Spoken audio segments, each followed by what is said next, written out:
Debut single na Hi Tita kan OPM band na Sala ipig-release na. Mantang dapat antabayanan sa huring siyam na banggi kan Love Die Repeat, aramon sa report na ini.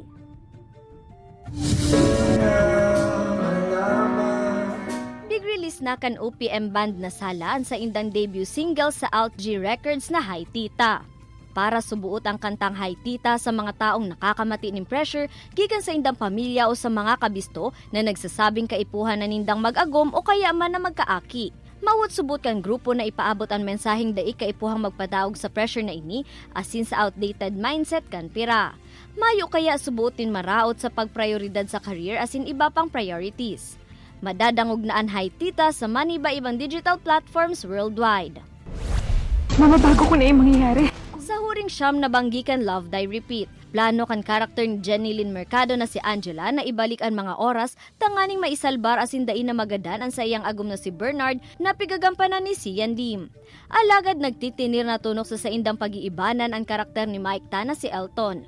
Antabayanan ang planong gibuhon ni Elton kontra sa mag-agom sa Love Die Repeat 8:50 PM sa GMA Prime. Ini si Don Jimenez, Balitang Bicolandia.